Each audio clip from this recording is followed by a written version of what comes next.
BlackBusters. What's cracking, everybody? Welcome to BlackBusters, the best black movie review podcast in the world. In the world, Craig. That's me. Giving my own cosign. I'm your host, Tone, also known as Tony Wagwan for this episode. Tony Wagwan for this episode. As you might have heard last week, Ja is diving into production on some web series, Lesbian Homie Season 4. He's got some features that he's working on. So Ja is going to be in and out of the mix. He's going to rotate in as he's in town, as he's available. But the promise that we made to you on the last episode was that we were not going to miss a Monday, that we're going to keep BlackBusters popping and continuing on and on and on. And so the saga continues. So I am very, very, very, very happy to introduce, this is one of my guys. He's one of Josh's guys too. Ja knows him as well, but he's one of my guys. This is my boy who is the godfather of my kid. He's been my collaborator. He's been my partner. He's been my nemesis. I love talking about everything with this dude, and that includes movies. I love him. I think you guys are going to love him too. Big shout out to my man, Andrew Tyree. What's going on, man? What's up, cracking, brother? For this episode, I'm going to go with Andrew. Where's my food, bruv? Where the peas, bruv? Tyree. You're a big man, huh? You're a big man. big man, Tyree. I thought about going as Tony Potter. Ooh. Tony Potter, but it was a reach because where the folks in this movie are from are not the same place that Harry was from. No, you better off going with Tony Idris Elba Christ. Tony Elba. Exactly. So one of the things that we're doing moving forward is we are really embracing and trying to continue to build community. And we thought that one of the best ways to do that would be to actually let you guys know what movies are coming up. So here's the list. You have an opportunity to watch it before the review, or you can watch it right after. October 21st, that is this upcoming Monday, a week from today, we're going to be doing Bones. And then on October 28th, we're going to be doing The First Purge.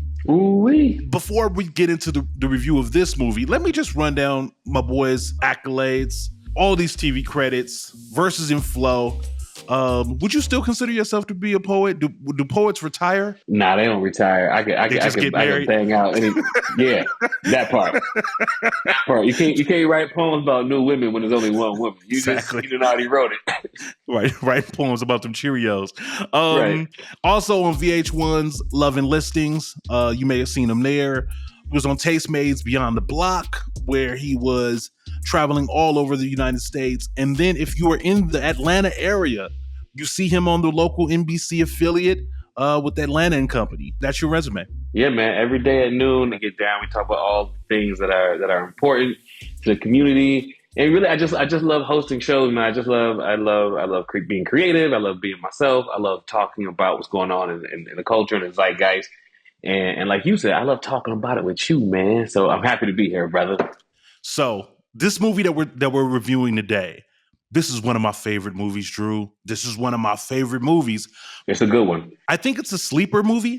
I think this is the type of movie that real black film heads know. It's not a US based movie. It wasn't super popular in the States. Social media wasn't big like that, I guess. The movie that we're talking about is Attack the Block. 2011. It's a British sci-fi horror movie. Written and directed by Joe Cornish. It stars John Boyega in his debut performance as a feature. What did you call him? John Boyega. Oh, okay. All right. I thought it was John Boyega. Have I been saying it wrong? Boyega. You just gotta throw the vowels out there. Boyega. Just as long as you extend them vowels, you're gonna be A-okay with it. But it's his first performance, his debut. We also have Jodie Whittaker, who, if you are a fan of Doctor Who, She went on to become the 13th Doctor in the Doctor Who series.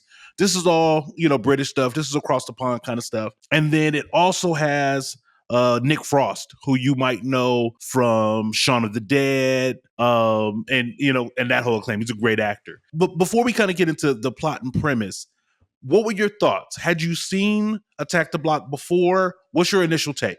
Yeah, I had seen it before. I'm one of those film heads who I was on this. When it came out, I was on it.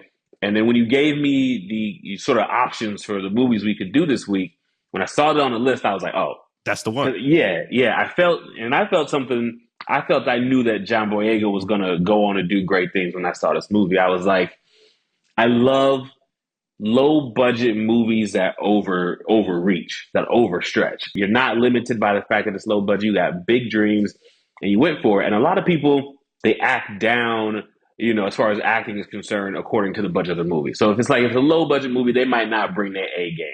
Right. John Boyega brought his A game, which is what stood out to me when I saw it the first time. So, I knew it. I liked it back then. Yeah, man, it's a good one. I remember the first time that I watched it, and I was like, I don't know who this kid is, but he's a star. 100%. He's a star. At first I was asking myself, and this as an actor, Drew, I was asking myself, okay, is he doing so well because the movie isn't asking too much of him? Or is the decisions that he's making as an actor in terms of being stoic, kind of hardened, kind of tough? I'm like, is he balling right now? Literally, is he acting his ass off? Because it as a non-actor, it feels easy to do stoic. It feels easy to be the strong, silent type. And when I'm watching this movie, I'm like, I think he's giving me a lot more, especially as things start to progress within the film. What was your take on that? I think the opposite may be true. I think it's so easy to overact. Mm-hmm. It's so easy to go I'm in a horror film, so I gotta be big. I gotta do all the extra things. And what they tell you when you're doing film is that less is more, right? Your face is going to be 13 feet tall if you want to see it in the theaters.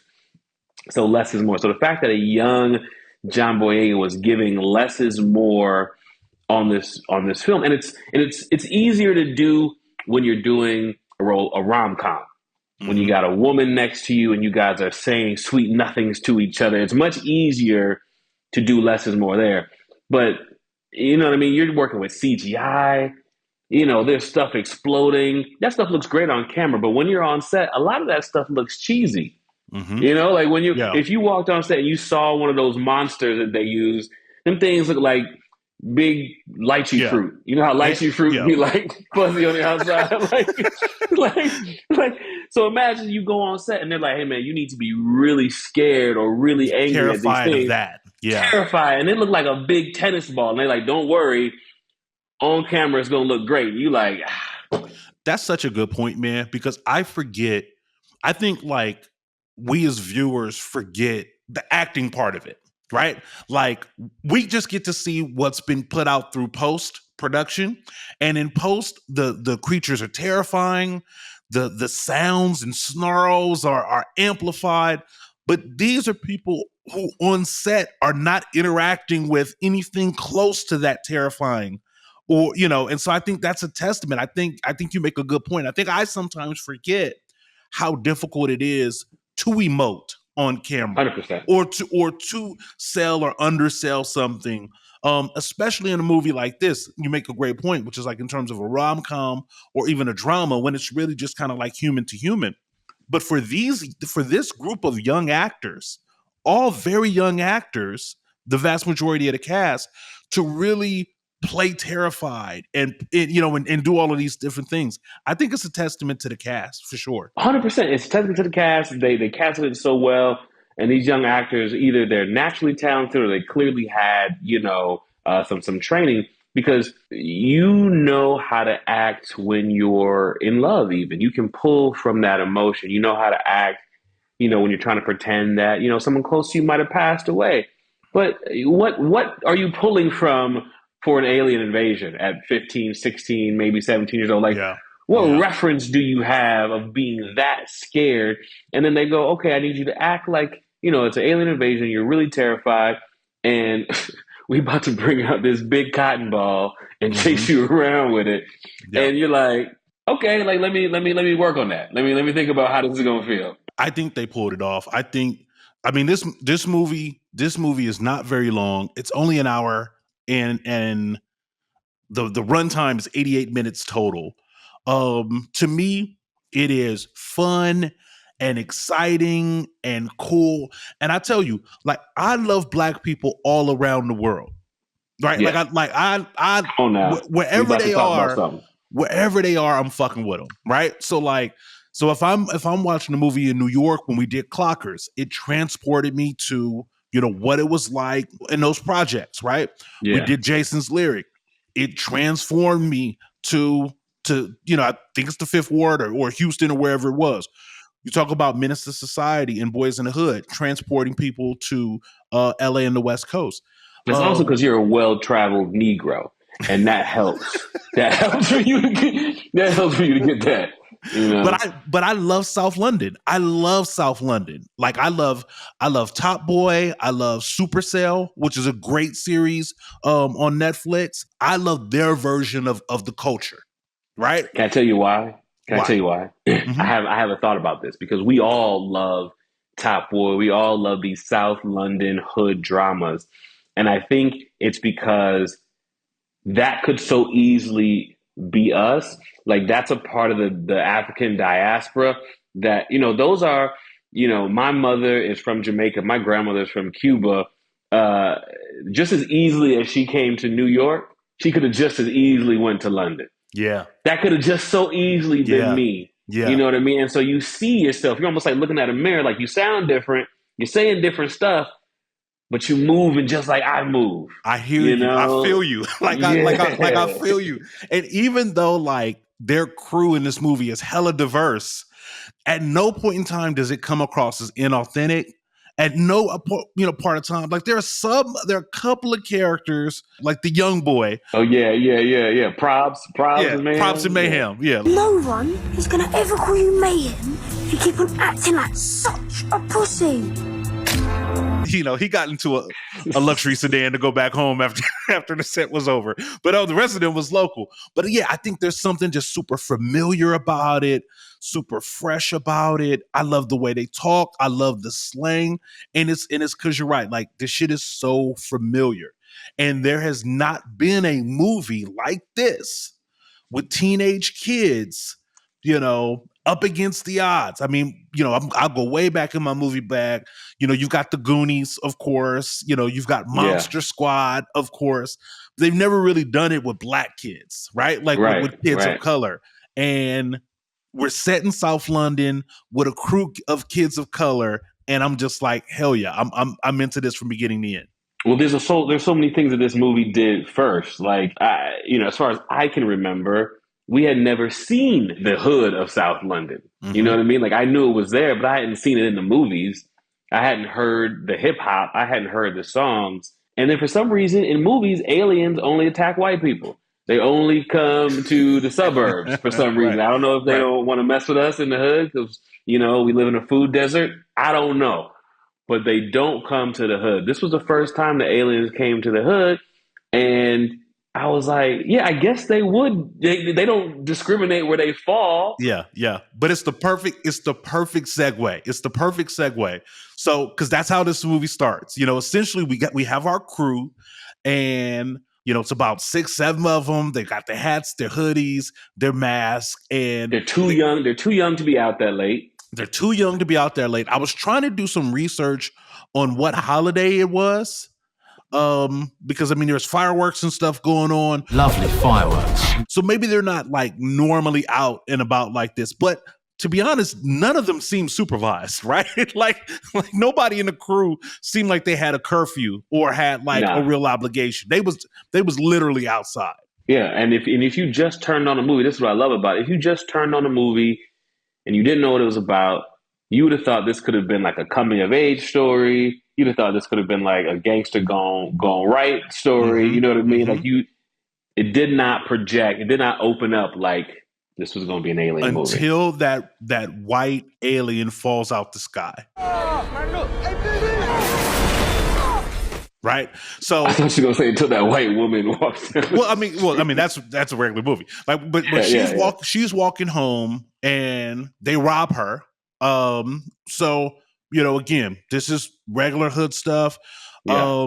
Even though these are like these guys didn't seem like this is what they did often.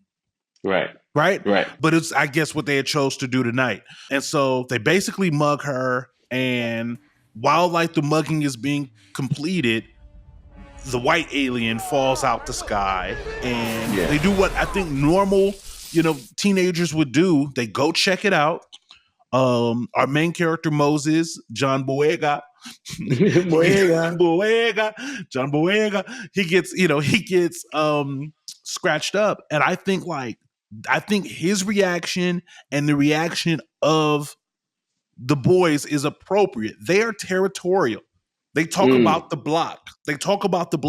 Everybody in this movie is territorial. Hi-Hat, who we'll talk about later, is territorial. The boys are territorial. And it's almost kind of like they immediately went to like, nobody comes to our hood and fucks with us. Alien, bruv, believe it. When I landed in the wrong place, though, you get me, the wrong place. Right? Yeah. And so there was an anger and a determination in, we're going to fuck that thing up. And that's what gets the shit popping. Yeah, I thought it actually, and this, you know, my mind was changed later on. When I first saw it, I was like, oh, this is ignorance. Like, I don't know if it's like, if they're too young to be afraid, like if they don't know enough that they should be afraid, because, you know, as a grown man, something falls out the sky and scratched me up, I just got scratched. Yeah. I didn't like I just you're like, Drew, what happened to you? First of all, shit fell out the sky. First of all, I got scratched. As a grown ass man, I'm not looking in the car. if some shit falls out the sky and lands on the car, I'm just gonna walk away from the car. Yeah, if I do happen to look in there and you scratch me up, I just got scratched and I'm going home. Yeah. The young boys is like, he did what to you? You know what I mean? I'm like, oh, they too young to get it, because for your first thought to be like, I'm gonna kill it. Yeah. I'm like, come on, man, that's not wise. You know, this is how you lose the main character in the beginning of the movie. But they go and their weapons are not killing weapons. Yeah. Nobody has a strap. Nobody has the blade. Looks like the smallest knife I got in my kitchen right now is the size of that blade that John Boyega had, that Moses had. Like the screwdriver, right? Like, that was a Phillips head. He had a Phillips head. It wasn't a big blade. They had pipes and sticks and maybe a chain or two. They're ragtag, right? Like, you know, 100%. They're ragtag. But and this dude, and the thing that scratched you, he didn't scratch you. He took sheet. You know what I'm saying? He took sheet. You're right. Mm-hmm. She took like some chunks out your face. So the nail she had on her was sharper than anything you got on you. So immediately I'm like, well, you know what? Maybe let's take a pause here for a sec. Okay. And I don't want to get us in trouble with anyone. So this is I want to offer this as a full disclaimer that this is just a hypothetical, right? Just a hypothetical. But like, if I came out on my porch and there was a dog there, and the dog like jumped up and scratched my face, I don't necessarily know if I would run back in the house. You might hear me say, motherfucker. Right? And you might see me kick the shit out of the dog. Now I think the big gap is kill it, right? Like, you know, like I might punish the dog for hurting me, but the boys took it a step further and was like, we're going to kill this thing. I'm killing them straight. It's dead, bruv. It's dead, bruv. And here's where it changes from dog on the porch. If dog on the porch scratches me, I'm probably kicking the shit out the dog and apologizing to my neighbors later, because it's probably their dog. But if it's something I've never seen before, Tone, I came home. You know, I moved out here to Atlanta. I'm not used to the wildlife. Mm-hmm. I came home one day and there was something wedged into my door frame, like where you push the handle down to get in. I had this on the Ring Cam. I think we might have showed you this when you came to my house. And I had my daughter She was like maybe almost 2 at the time. And I walk up to the door. I see the thing. I freak out. I run around the back. I put my daughter in the house. I come back out. I'm looking at the thing. I'm spraying it with Raid. I'm poking it with a stick. I'm like, what creature has attacked in my house? And it was a frog. Bruh. It was a tiny little frog.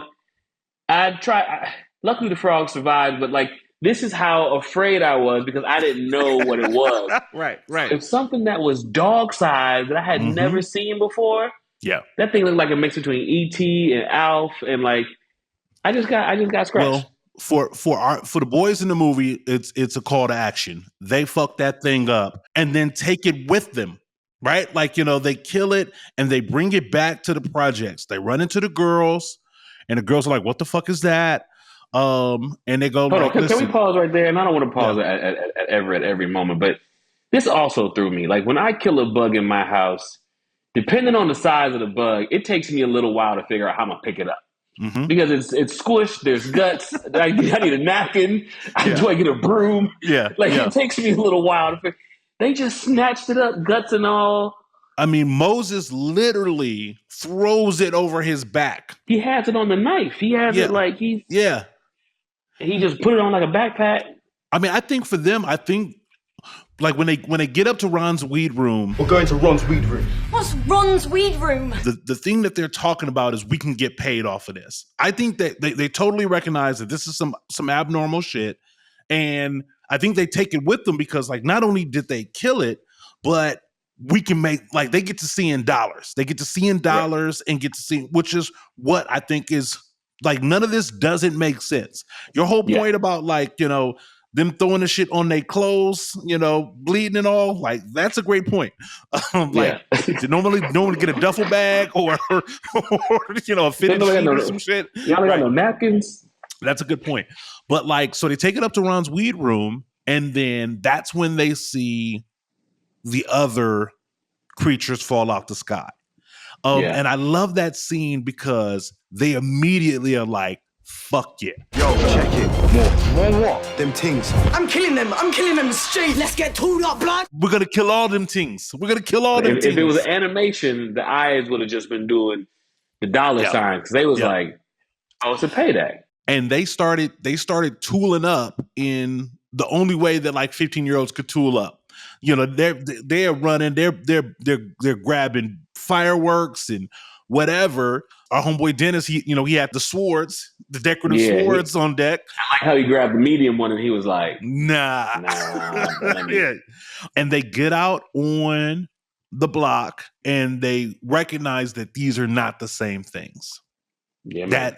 That these new things are something different. And at that point, I feel like the movie kind of takes off like a rocket. Like, the movie is fun. And the kids are charming, and Moses is cool. Allow it, right? Like, he's doing all of that. Allow it. But then once we get to our jet black, glowing teeth, gorilla dog wolf motherfuckers, then the shit gets dope. Then the movie gets really dope, and I think, like, it's paced well. I love the way the crew tried to stay together. Like, they're leaving, they're running together. Moses gets hemmed up by the police because baby girl had snitched, and I love the way the homie on the scooter, like, went and rode for his guy, right? Like, my man with the Bobby Brown, with the Bobby Brown. I love that shot, like, just from a filmmaker standpoint. It's him. He's got the red on. He's got the helmet. He's got the sword. He's got the smoke, kind of like, waffling around. I think that's a really cool shot. Like, that's one of my favorite cool shots. And, like, and they wasn't no punks. The one thing that you could say about the crew is they wasn't punks. And that's the one part that I found not so realistic. Because in every crew, it's at least one punk. You know what I mean? It's at least one bitch in every crew. She's gonna be like, nigga, where was you at? Like, and he'd be like, oh, I. But you know what? They really didn't have time. Like the shit was happening so fast that, I mean, they literally were trying to get into the building and then up, right? Yeah. So, like, the first part, when the shit first goes south, like everybody is sprinting and running. They low key stick together because they have to. Yeah, right? but they holding doors for each other. You know what I mean? thought that As was the dope. monsters are running, and they're like, "Get here!" You know what I mean? Mm-hmm. Yeah, because love I the think they're loyalty. crew. I truly think that they obviously they had love and affection for each other. You know what I mean? Like, I think things change when the little white homie got bit in the leg, and they end up in the nurses room, and that's where I think this movie then starts to say some things. Okay. Right? Here we go. I think that like there is some really subtle messages about society and about race and about culture, right? Okay. Neighbors that don't know each other, right? They need her because she's a nurse. They only know that because they robbed her, right? They robbed her. Once she starts offering care, they explain that like, we didn't know that you lived around here. If you lived around here, you would have been exempt. Right. Yeah.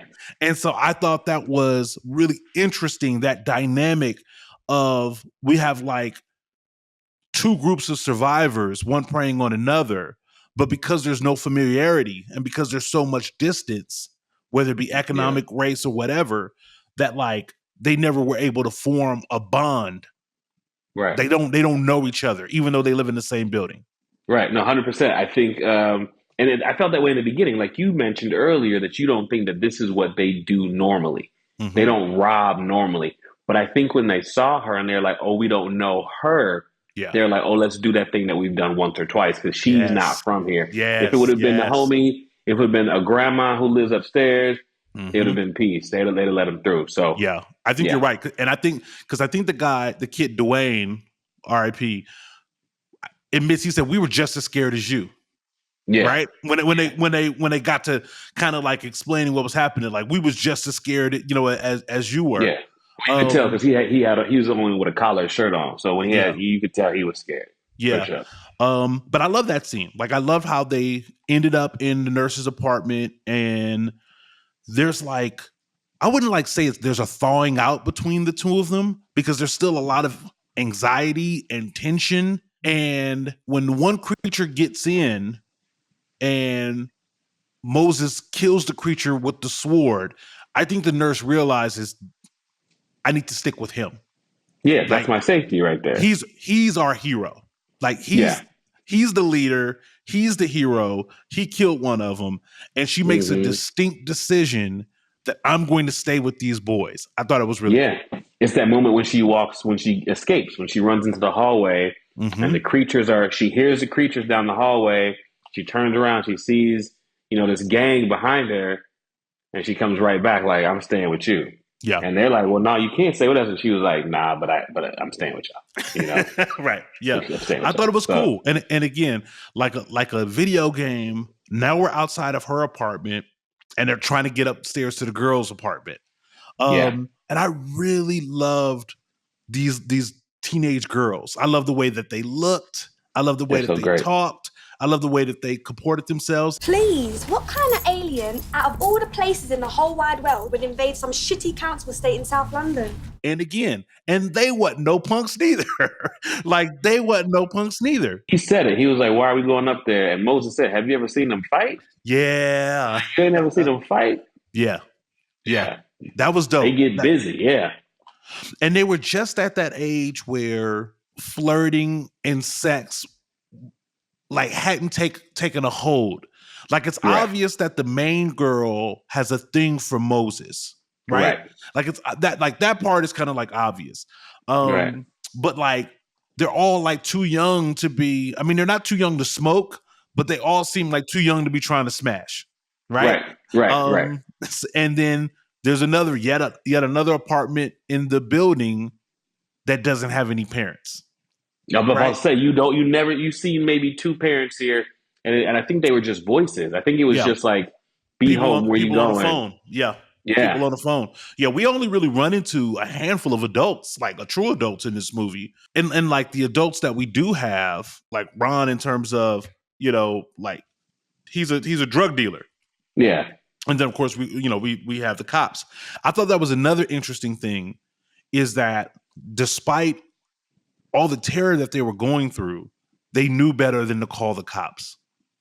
It was so brilliant because the cops always behaved like cops from beginning to the end. The cops were never like, oh shit, there's aliens outside, let's all rally together. They was like, no, we still police officers. Yeah. Behaving the way police officers behave from beginning to end. And I like how the aliens represented, even Moses said this, all the things that the government dropped in on a hood. First they bring the guns, then they bring the drugs, then they drop these things on us, then they send the police in. Yeah. And at one point towards the end, when they were standing off, I think one of the characters says, is that one of the monsters? And he goes, no, it's worse. It's armed police. Armed police, stay where you are! Fuck! That was great. That was great. That was so great. I'm going to connect that to another little piece at the end. But again, it's brilliant, and it's so subtle that you might just miss it. Like that one speech that Moses gives in terms of like when he's really kind of thinking out loud, like, they put gangs in here, they put drugs in here. That's the most heavy-handed part of the whole movie. Like that's the only real time that you feel the writer or the director has put their fingers on the scale and it goes like, this is the point I really want to drive home. Everything else is really subtle, right? Like, like the way that like they can't call the police is super subtle. Even when like the police hem up Moses for the first time, one of the young kids is like, fuck 5-0, right? Yeah. like he's like, and he's 30 yards away. Which I thought was super cool. But yeah, I think that like there's a maturity going back to the room with the girls. Yeah. Like Moses has a maturity to him. I can't remember the name of the wasn't Dimples, was it Tia? I'm not sure. Maybe Danielle. Oh, the ladies. I don't think. No, I'm talking about like the other girl, the girl that was like Moses' age. Like she was hella mature. Yeah, the brown skin one, not the light skin one. The way she was chastising him, like, what is it with you? Always getting into trouble. And it's almost like she's like, I'm trying to like you. Yes. Like I'm trying to feel you, but you keep doing this dumb shit, bro. And I don't fuck with dumb niggas. Right? Yeah, because I've seen dumb niggas all of my life. Yeah. That is totally the vibe. Like her look of dissatisfaction when she learns that Moses and him is out there mugging people. Like she almost smushes him in the head. Like, the fuck is wrong with you? You're such a waste. Why is it always trouble with you? Almost like you smart, you could be something, you could be somebody, you know what I mean? Yeah. But that's what's so dope. That's what I love about, and this is another like subtle thing that I picked up, is that you almost have like 3 tiers of thug, right? You got our main crew, and they're like junior high level thugs. Right. And then you've got our bottom crew, which is Props and Mayhem, who want to be like the middle crew. They want to be down so bad. And then the middle crew wants to be down with Hi-Hat and the real crew so bad. When Hi-Hat puts that package on Moses, the entire crew celebrates. Right? They're like, you're in. You're in. He's made you. That's the first time we see Moses smile. The first time we see him smile this whole time is at the idea that Hi-Hat's about to put him on and about to make him. And he's about to be a real thug and a real gangster. And everybody in that crew is in support of that. Yeah. And it's all happening within this block, right? Yeah. So you can fast forward the tape and like eventually all those boys that would rather be home playing FIFA, like going home, locking my door, and playing FIFA, are going to be corner boys, and eventually, Props and Mayhem are going to be. So there's a cycle here. There's totally a cycle here that I think that the movie is very good and subtle at presenting to us. Not heavy-handed, but you can literally see the elevator up to the top of the crime, which is where hi-hat shit is. So yeah, I mean, this is definitely a surface level. It's an alien movie. Underneath it, it's a social movie. It's a social experiment movie. It's talking about like the hood in a way that like is not heavy-handed. So they don't go like, "Hey, we're here to teach you some lessons about what's going on in the hood." mm-hmm. But that's 100% what they're doing. I even thought that they were touching on gentrification, because what is this white woman doing living in this neighborhood mm-hmm. when the other guy, I forget his name, the guy who was high, kind of like the comedic smoker, the white guy, kind of dude. Yeah. I think that was almost his name. Start with a B. I'm blanking out. But when they're in the hallway, he's like, "What are you doing here?" And she's mm-hmm. like, "I live here." And he was like, "Oh, yeah, all right, cool, like cool, straight." Yeah, you know what I mean? I imagine that's what those first white families that moved into Park Slope, that moved into Brooklyn, I imagine that's what those first families was like. It was like, "What are you doing here?" They're like, "Oh, we live here." And it's like, "Oh, right. Yeah, all right." And that was also, I don't know if the hood, because I mean, there certainly was a lot of variety within that crew, right? Yeah. Or maybe not. I mean, you had one kind of like white boy, and then you had another very light skinned something. I don't know what he was, homie that was stuck in a trash can. I couldn't was he Puerto Rican? Like I didn't know. His name was Biggs. I remember Biggs. Yeah. But again, like that to me didn't take away from it, right? Because right.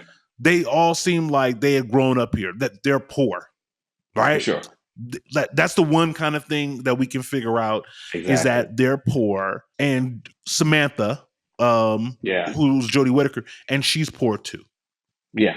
Right. Like she's poor too. And that's why she's there, that she can't really afford to live anywhere else. But I thought that was interesting. There was another point that I wanted to piggyback on, which I thought was interesting and a great choice, that like Moses is kind of like an anti-hero, right? Because he's the gang leader.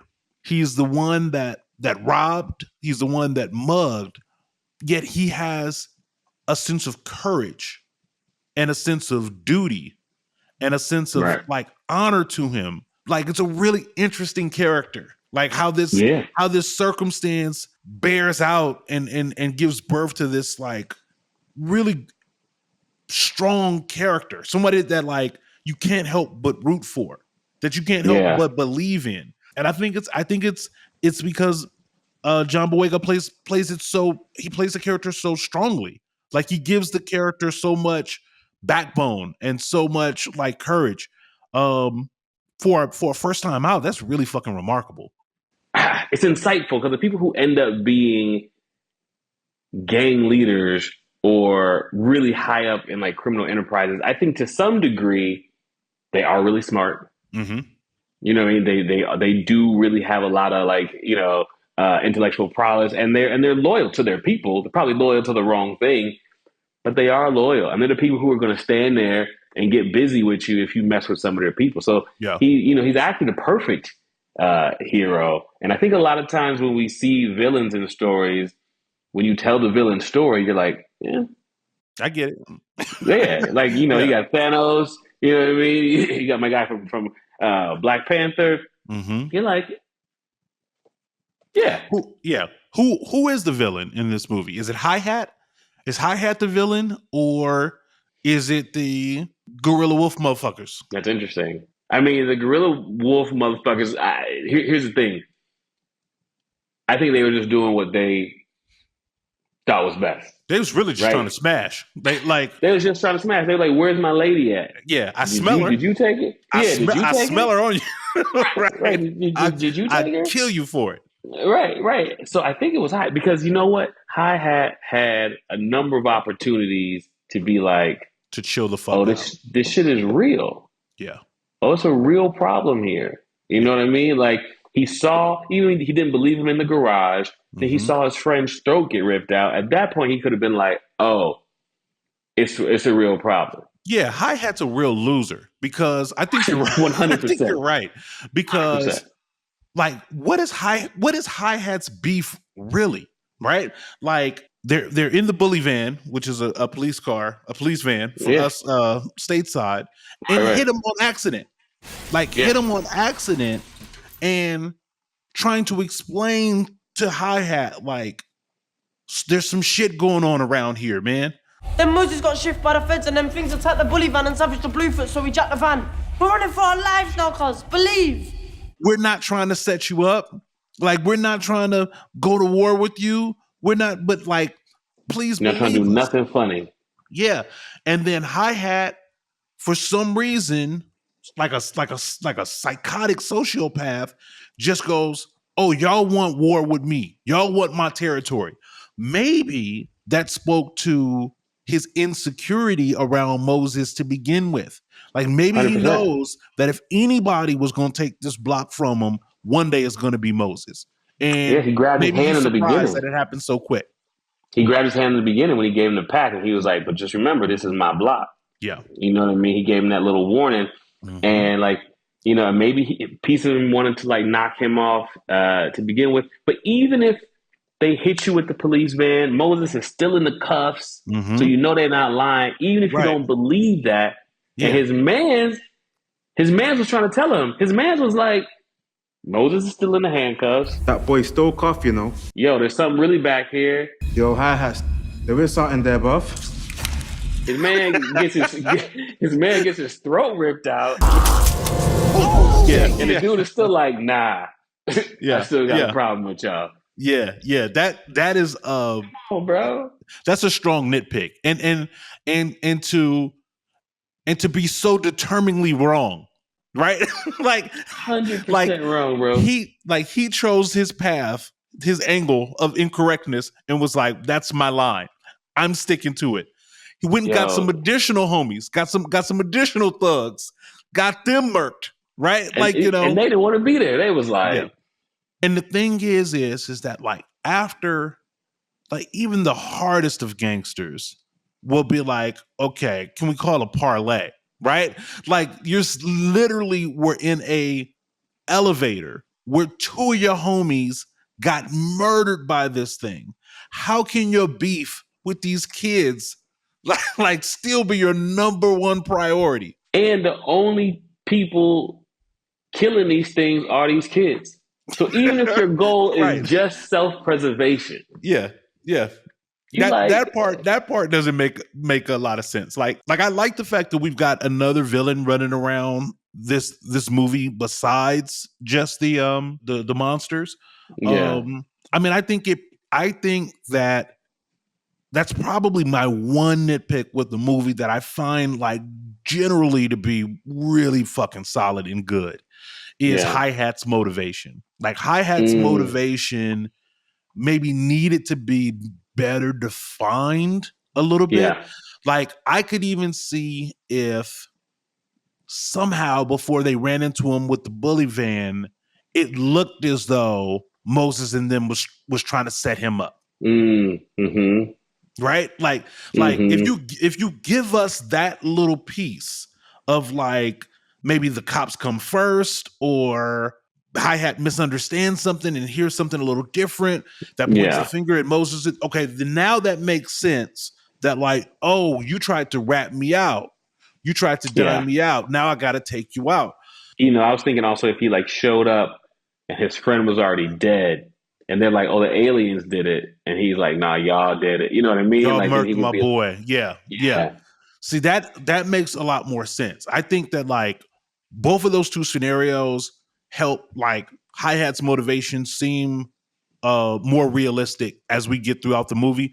Just simply a fender bender, one that he was able to drive away from, should not, you know.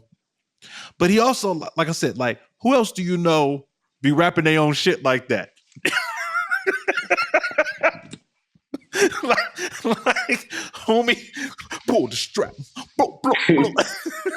Yeah, he was feeling his shit. He was feeling his shit like nobody's business. Yeah. So I think the movie comes to another clever end where they figure out that the reason why the monsters have been following them is because of the pheromone, right? Stone homie, you know, knows a little bit about taxonomy and all that kind of stuff, and he kind of puts it together, and we get like what I think is I think this movie really sticks the landing.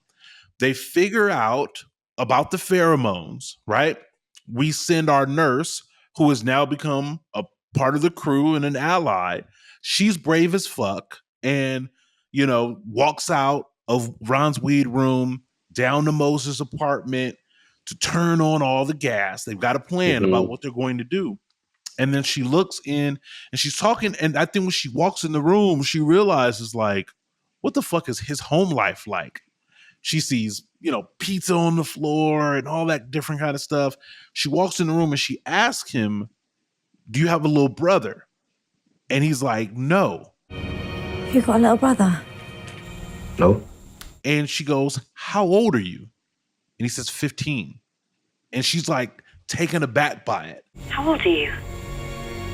15. And she goes, you look older. And he says, thanks. I thought that was a really cool scene. You look older. Thanks. I think it was a really cool scene that answers so much about who Moses is.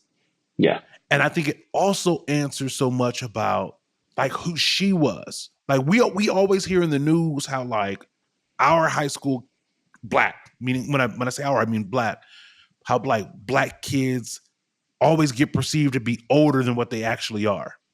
Right. And that's literally in terms of how people view them. That's interesting. Yeah. Yeah. They always get to perceive, they always the perception. So the perception that she has of Moses is not that he's a 15-year-old with like, you know, Speed Racer blankets on his bed. Right. And she's totally caught aback. And when she says like, you look older, it's almost kind of like, I think when Moses says thank you, it's because like, yeah, I'm not allowed to be a kid around here. Yeah. Yeah. I'm glad you know, when she says you look older and he says thank you, it's just a subtle way of being like, yeah, like, even though like back behind closed doors, it's on some kid shit, I'm not allowed to be a kid outside. Even the way he opened and closed his door was like he didn't want anybody, even though nobody was behind him. Yeah. When he was running down, he unlocked his door. He kind of like slid in because he was like, I still don't want anybody to see how I live. And I thought that all spoke to, which then answered all my previous questions, how young he actually is. I think that whole thing was about his actual youth, like the way he thinks. Like that's why he was so amped to go kill this monster. That's kind of why he's fearless. That's why he's robbing, because he's young and nobody's there to tell him not to do this. Yeah. You know what I mean? He still wants to be a kid. He still wants to have action figures and Spider-Man, you know, bed sheets and all that stuff, but he can't. And that's what makes his decision to take ownership of fixing this problem such a great moment in the movie, where he says, I killed that thing. I brought it to the block. I'm the reason this shit happens. I have to be the one to take care of it. Right? That's really fucking dope for, you know, this 15-year-old who has this sense of honor and commitment to a thing. Right? And so I love that part. Like she goes down, she turns on the gasoline, you know, she calls and tells him he's good to go. Good luck, Moses. Leo. And I love the slow-mo. I love the slow-mo of the fireworks coming out of the Ron's weed room, of Moses running in slow motion. I mean, them things are snarling. They're right on his back. I think it's shot super well. It's edited super well. Like for me, this is like all the fixings. This is all the shit I love. Like in a great movie. I'm like, oh yeah, now this is it. And he gets there. He's got the fireworks. They're all in there. He's having a little bit of trouble with the lighter, so we get a little bit of tension. And then ultimately, things blow up. He blows out of the apartment. And we have this crowd of people down at the bottom. Well, before we get to the ending, let me just touch on, I think his decision to take ownership of the problem explains everybody's like unwavering loyalty. Yes. Like the fact, you know what I mean? That's good. So that's like good. he's young, but nobody's got any parents, right? Mhm. So he's probably feeding these kids. He's probably Yeah. the only way these 13, if he's 15 and these 13-year-olds, 12-year-olds, he's how they eat. Yeah. You know what I mean? So when he says, let's go in this smoky room and fight some aliens, they're like, fuck it. It's like if your daddy would to say, come on, we going outside, like to do some, you'd be like, let's go. So I think that explains the loyalty. And I think he earns it by saying, I'm gonna do some man type shit right now, and I'm gonna take the heat. That's so fucking dope. I mean, again, like that's such a great point. He has authority. I don't know how the phrase "allow it" works in the UK. Like it could be as simple as bet, right? like you know, for us, like it could be like, man, we're gonna go to the store, bet. You know what I mean? Like, bet, you know, bet that, yeah. So maybe I don't know like what level, but when a motherfucker says allow it, Kill him. Kill all them things. Allow it. I'm gonna start saying that shit in my house. right? Like that's so like that's to me that's big man shit. That's bullshit. Yeah. Well, Yeah. right? Like, Daddy, can I watch Peppa Pig? allow it. Allow it. Yeah. That's fucking real. That's fucking real. I love that shit. I love it. Yeah, I think you're spot on. I think you're 100% right. I think that Moses has a bit of integrity that we don't see all the time. I bet you Moses is consistent as hell. And they've never seen that. I think he's consistent as hell. He's their leader. He's the obvious choice for Hi-Hat to recruit. It's the obvious choice.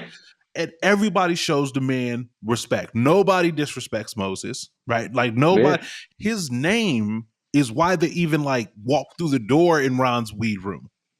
100%. Like, and he's the only one that goes into the actual weed room in the beginning and of the way movie. He makes eye contact with everybody too was really interesting to me. Like with Hi-Hat, with the weed guy, with like he's always locked into your eyeballs. Like I'm young, but I ain't no punk. You know what I mean? Like you got this gun in my face at the end of the movie. I'm like, he's looking at it the whole time, but he's just like, you know, like shoot me. He's looking like, bro, I'm trying to save you. But I'm not scared about it. He's not like, oh, come on, man.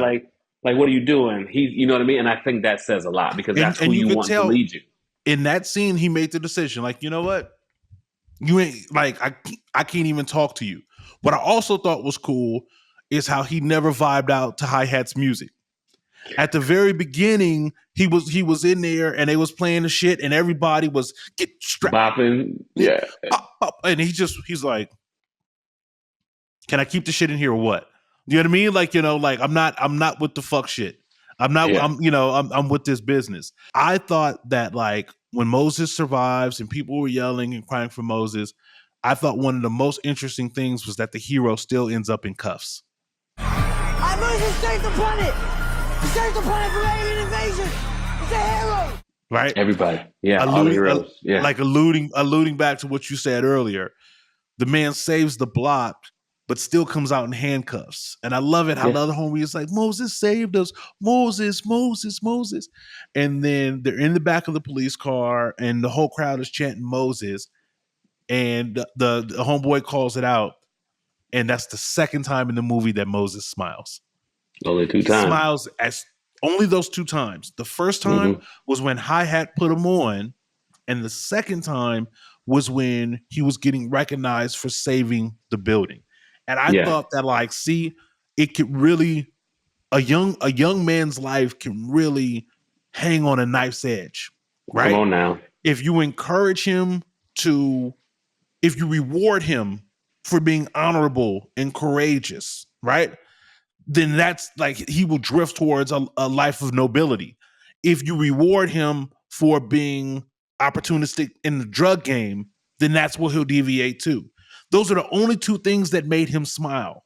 One, getting put on with a package, and then B, kind of saving the community. What fucking awesome opposites is that for a character? It's art, man. It's art. Literally, he realized very early on he had to be a man. All he's been trying to do since then is be a man. Be a man to all these people who look up to him, be a man to the block, be a man for himself. And the 2 times he felt like a man was when he was entrusted with this package from somebody who he thought he respected. And then when he received respect from the block. Both of them made him feel like he had done what he had set out to do. And both were very, very different actions, but it set off the same dopamine receptors in his mind. You know what I mean? Which is true. Yeah. When he decides to give the ring back to the nurse, right? You can see there's just these little pieces of atonement that he makes. He makes atonement with her to give her the ring back. He tries to make atonement for the block by getting rid of the creatures. And then there's this thing at the end, which I think is, I don't know how I felt about it at the end. I'd love to hear what you think about it. Moses is being put in the bully cab, the bully van, bully van, yeah. And John Boyega, and then Jodie Whittaker, who plays Samantha, is talking to the cops, and the cops are still like, despite all of this other shit that we should be focused on, we can't let no niggas get away with petty crime. And she says, like, no, like, they're my neighbors. I know them. They protected me. No, I know them. They're my neighbors. They protected me. Right? Yeah. And I was just like, okay, that part makes me feel good. It makes me feel good that, like, that they see each other, like they've been through this traumatic experience, but it also, I was like, does it ring a little disingenuous? I don't know. I guess people bond over trauma. And I think, like, she was being genuine when she says, oh yeah, I know them. They're my neighbors. Like, now that can actually be true. At first I was wondering if it was like microwaved and if we got there a little bit too fast, but I think for everything that they've gone through, do you think that was appropriate dialogue? Do you think that the characters had earned that moment, or did you feel like it was kind of like forced and we needed it for the ending? What do you think about that? Yeah, no, I do. No, I think it was appropriate, and I think it could have been overdone had she gone to hollering and wailing. Yeah. Had she gone to fucking, why are you taking him? Let him loose. Right. No, he ain't doing nothing wrong. Had she gone to hollering and wailing, take me, Lord, take me. Yeah. You'd have been like, yeah, my sister. But her just being like, no, like y'all doing the wrong thing. Mm-hmm. That seemed very white woman ally. That seems like what you riding down the freeway with your white coworker, and the police hem you up. It seems like that's what she would say. No, I work with him. Yeah, you know what I mean. That's it. And so to have saved her life, even though they robbed her earlier, to have saved her, I think they went through so much more good than the small amount of bad that they went through in the beginning. And I think she also understood why they did the bad thing and how that relates back to, it's the same part of him that made him think he needed to rob her to get some money to feed his homies is the same part of him that saved her life. So I think it fits, and I think it makes sense. That's a dope take. Okay, Drew, let's get into some awards. Okay, all right. MVP. Who is your MVP for Attack the Block? All right. So naturally, you think John Boyega, you think Moses, but I'm gonna go with like the sleeper pick. I'm gonna go with Pest. Okay, the young white boy who got his leg chewed off by the monsters. And here's why. I grew up in St. Louis, Missouri, and for as long as I can remember, I've been shooting fireworks, and I, have never successfully, intentionally hit anybody with a firework, and not for lack of trying. We used to have Roman candle wars in the hood where we used to put the Roman candles in the bottom of the wiffle bat. We would hollow out the wiffle bat, put the Roman candle in there, and run around and try to each other with the Roman candles. Yeah, I ain't never hit nothing. Okay, Pest had them fireworks like M16s. It's like he had them joints with the hollow sun scope on it. He was there's a scene where when John Boyega is about to go into battle, he's about to go say the thing. He's got his sword and he's got the Roman. He got the rocket, the firework right here, looking like a Mac 11. Okay, and that's all from my boy Pest. Pest was a sharpshooter. Okay, I think you make a valid point. He cleared the way. You know how in war movies you throw a frag in or you throw like a a flashbang in. He had the flashbangs going. He had everything going, everything cooking. I mean, the argument there is that he did save Moses' life when 100%. Moses was in the bully van. It was Pest's fireworks that he threw perfectly to land 100%. Under the vehicle in order for it to spread. I think that he's a great. Who's James Bond? James Bond's homie is Q, right? Q, yeah, he's the Q. He's a great Q. He's a great Q. But for me, the MVP is still John Boyega. Boyega. I just think he's. I think if you cast anybody else in that part, and that actor isn't as good, I think the movie is not as good. I think I think he checks all of the boxes, both inside and out. He checks all the boxes on screen in terms of his overall performance. And I think he checks all the boxes as like a character, right? I just think that like this movie gets campy. He's a glue for this film. Yeah. And so I think that both Boyega and Moses, for me, are the MVPs. I understand that's a great, counter argument. Yeah, I can't back you fully. I mean, I'll tell you one thing about my boy Pest. He only complained about his leg once. That man had the whole front of his leg bit off. He said, "Ouch," one time. Mm-hmm. And when I tell you, they put a pillow around my man's joint, and he was just listen. I'm out here. And despite that, was trying to get some ass. Still, which reminds me of a young me. Because I remember, listen, me. I was fresh off of ACL surgery. My leg was up in a contraption, and I was still asking my wife. I was like, "Listen, how can I be down? How can I be down?" He looked at the nurse and he said, "You work out? You look fit." That was the first piece, right? Then he hit her with, "You got a man? Where he at? He ain't here. He ain't here, right? He protecting you." And then at the end, when they're scanning her with the black light, he goes, "You look good."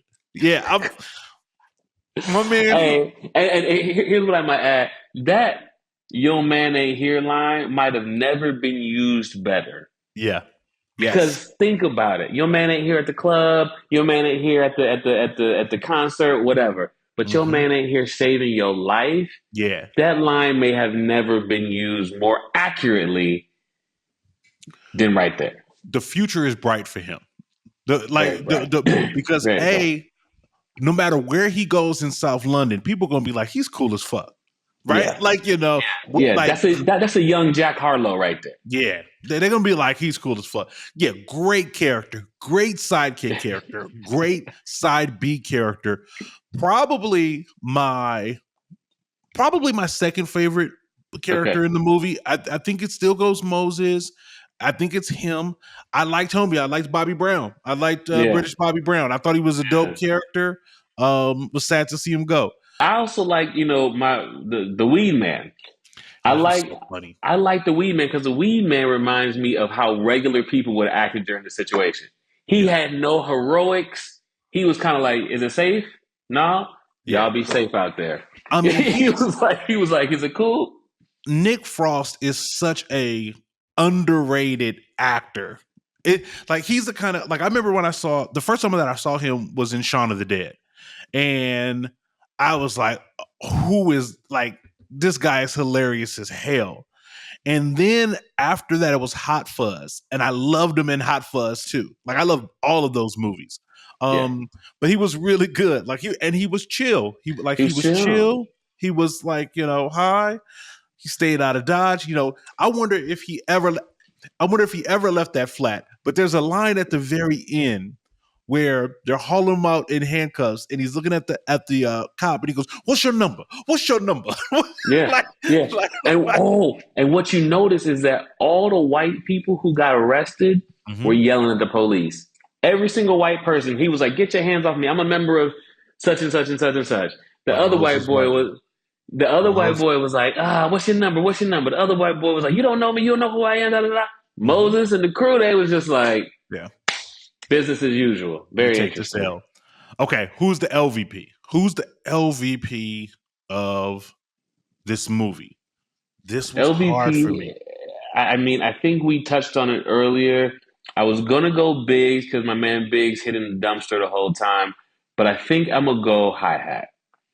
I'm gonna go hi-hat because at some point, man, we all black. You know what I'm saying? And we all running from these aliens. Mm-hmm. You know what I'm saying? We all live in the same hood. So yeah, like on a regular day, we may be beefing, but today, man, we united. Come on, That's brother. a good point. Yeah. I mean, like I was going to go hi-hat's second set of goons, right? Like the the JV goons. Those guys that like, you know, got put in and they had to put on their seatbelts and they was all scared because they literally showed up just to get fucked up, right? Like, you know, you really don't really see them anything else. Everybody else serves a purpose. Like, there's no real weak links in the crew. You know, like Biggs got caught in the dumpster, but he made the jump. He made the jump. It's a bit of a nitpick because them wolf motherfuckers damn near ripped the ceiling off of a bully van when Moses was in it, but could not rip through a standard run-of-the-mill apartment trash can. like Bruh. That was safe for the entire movie, but the bully van got peeled like a tuna can. That's a nitpick. That's good. And I did not think about that because that bully van, you have to imagine, is bulletproof. Steel, armored in some sort of way. Yeah. And they literally get at that shit quick. And he's in a recycling bin, not even a trash one. It's a Your recycling boy was outside the garbage can like this. Yeah. That's what. How do I? Got foiled. I got foiled by a. How do I get in here? I've seen them go in there, but I just. I think he was the dumb one. Whatever that one was, the dumb one. Because that's so true. All of the other wolf shits make their way up into the sky. They're climbing on the outside of the building. Climbing on the outside. They're going north. But he's like, nope. He was just out there looking at a trash can. Like, not only did he not break in, he didn't leave. He wasn't patient. He was patient. He wasn't like, oh, you know what, fuck this, I'm done with this trash. Yeah. He was like, he was confused. I think he was pondering it, like 3-card money. Like, which one of these? He was very confused. That's hilarious. That's the real LVP.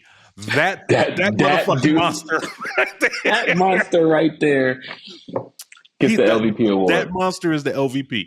Not only did he not get no ass, he gets killed by the youngest kids in the entire movie. Yo, with a super soaker. He gets killed with a super. He gets burned to death. You know how easy it is to dodge a super soaker? You just step that way. I mean, he was sitting in front of that dumpster like he had Scooby snacks waiting for him. Like he was disciplined. I imagine when the other monsters like told each other that he died, they were like, yeah. They was like, yeah. They was like, Tom died. Yeah. Like, I didn't want to bring him along anyway. You know what I mean? Like, told him he didn't have a shot. It was like, Tom died. He was like, well, Tom be doing dumb shit. Matter of fact, like, he's somehow responsible for the white one getting released early. Right? 100%. Like, you know, they was like, we was about to run a train on her. Everybody was about to get some. Everybody was about to smash because Neptune was uninhabited. They was on their way to Neptune. Yeah. And he probably tried to go in there and get some ass first and hit the wrong button. And now we in South London. Talking about, let me show you a shortcut. Credits, roll them.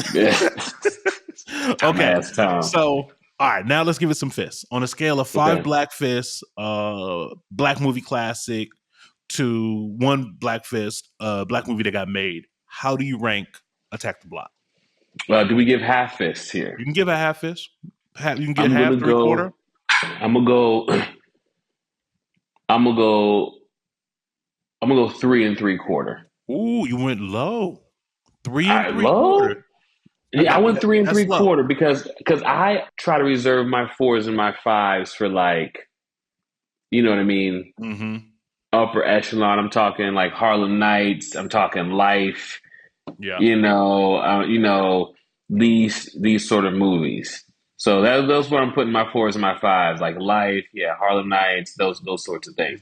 So to give it, this is almost a 4. This is just under a 4.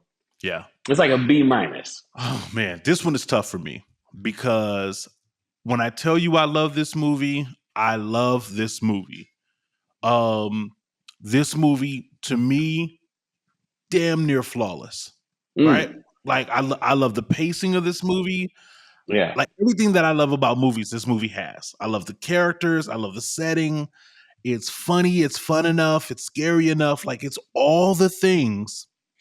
I should be giving Attack the Block 5 fists. I want to give it 5 fists. The only thing that makes me give it a 4 is just because it doesn't stand shoulder to shoulder with 5 black movies that move the culture. Okay. And it's no fault of this movie. It's not this movie's fault. But like a movie like Friday or House Party, like propelled the culture forward, right? 100%. And they're movies that are by and large universally known, loved, and acclaimed. This is a great movie. So the film reviewer, the critic in me wants to give it 5, and Tony gives it a 5. Tone gives it a 5. But in terms of its overall ranking, this is 4 black fists, a high 4 black fists. Like, as close to the line as possible. Negro, you tried to play my 3 3/4. That's pretty much a 4. We pretty much said the same thing. No. I'm like 4.9. You like 3.447. So I'm 3.75. Yeah. 3.75. I mean, but this would be your scale. I mean, I think that like John and I have, for the most part, consistently given out 5s and 4s for a lot of movies. A movie's got to really have like aged. No, and I'm not saying this because I want you to adjust your scale at all. Not that I think you even would. You're a man of integrity. Yeah. But what's interesting is that like what'll be interesting as I review more movies with you is I would have guessed that you would have done a 4. But just because you enjoy a movie doesn't necessarily mean that you're going to rank it high. Right? Yeah. So that'll be fun to kind of like let evolve as we kind of move forward. So that'll be cool.